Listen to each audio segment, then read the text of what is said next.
Lorry ഉടമ മനാഫിനെതിരെ ഗുരുതര ആരോപണങ്ങളാണ് അർജുന്റെ കുടുംബം ഇന്ന് ഉന്നയിച്ചത്. പല ഫണ്ടുകളും അദ്ദേഹത്തിന് ലഭിച്ചിട്ടുണ്ട്. അതെല്ലാം ഇതൊന്നും ഞങ്ങൾ അറിവോടല്ല. ഇതെന്റെ അവസാനത്തെ കച്ചിത്തിരുമ്പ. ഇതില്ലെങ്കിലും എനിക്ക് രക്ഷപ്പെടണം. എനിക്കുണ്ടടാ ഒരുപാട് സ്വപ്നങ്ങൾ. അളിയനോട് എനിക്കൊരു കാര്യം പറയാനുണ്ട്. ഇതിനെ ചൊല്ലി ഞാൻ പ്രതികാരം ചെയ്യരുതെന്നായിരിക്കും. അല്ല, ഞാൻ കുടുംബകലഹം ഉണ്ടാക്കരുതെന്നായിരിക്കും. അല്ല, ഞാൻ എവിടെയെങ്കിലും ഒരു ഫണ്ട് പിരിച്ചതായിട്ട് കാണുകയാണെങ്കിൽ ഞാൻ നടു റോട്ടിൽ വന്ന് നിൽക്കുക, നിങ്ങൾക്ക് എന്നെ കല്ലെറിഞ്ഞു കൊല്ലാം. ആരും വിളിച്ചിട്ടല്ല മാൽപ്പ വന്നത്. മാൽപ്പയെ കൊണ്ടുവന്നത് മനാഫ്കയാണ്. എങ്ങനെ ഇരിക്കണം? എനിക്കിതൊക്കെ ഒരു ത്രില്ലായിട്ടാ തോന്നുന്നത്. ആരും ഓലെ കുറ്റം പറയരുത്. ഞാൻ ദയവ് ചെയ്ത് പറയാണ്, ആ ഫാമിലിനെ കുറ്റം പറയരുത്. യുവന്മാരുടെ തലക്കൊക്കെ പ്രാന്താണ്. ഇവിടെ താഴത്തുള്ള നിങ്ങളുടെ തലക്കെന്താ വട്ടുണ്ട? ഈ പറയുന്ന വ്യക്തി മനാഫ്കയാണെങ്കിൽ അദ്ദേഹത്തിന് യൂട്യൂബ് ചാനലുണ്ട്. അതുകൊണ്ട് ഇപ്പൊ എന്താ?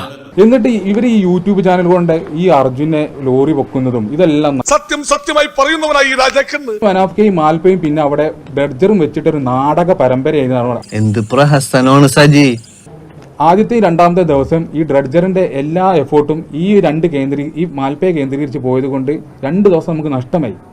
ഏതൊക്കെയാണെന്നും ആരൊക്കെയാണെന്നും ഉള്ള വ്യക്തവും വടിവൊത്തതുമായ ബോധം എനിക്കുണ്ട്. അവര് ഉദ്ദേശിച്ചത് മാൽപ്പയായിട്ടുള്ള അതെടുക്കുക, വീഡിയോ ഇടുക, അതിന് വ്യൂവേഴ്സ് കൂട്ടുക, ആ ഒരു കാര്യമാണ് അവരുദ്ദേശിച്ചത്. എന്റെ സാമ്പത്തിക സ്ഥിതി എന്തുണ്ട് എന്നുള്ളത് ആദ്യം ഒന്ന് അന്വേഷിച്ചാൽ.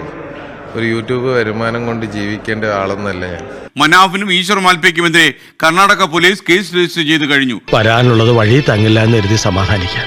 അപ്പോൾ ഈ സമയത്താണ് പുള്ളി അവിടെ നിന്ന് പറയുന്നത് ഗംഗാവലി പുഴയിൽ അങ്ങനെ അർജുനെ ഇട്ടു പോകാൻ ഇല്ല എന്ന് പറഞ്ഞിട്ട് ഒരു ഡയലോഗ് അടിച്ചതും അത് സോഷ്യൽ മീഡിയ ഏറ്റുപിടിച്ചും അതിന്റെ കൂടെയാണ് ഈ കാര്യങ്ങളൊക്കെ പിന്നീടുള്ള കാര്യങ്ങളും എല്ലാം ഉണ്ടായത്. നിനക്ക് ഇപ്പോഴും നല്ല വിഷമമുണ്ടല്ലേ? കുറേശ്ശെ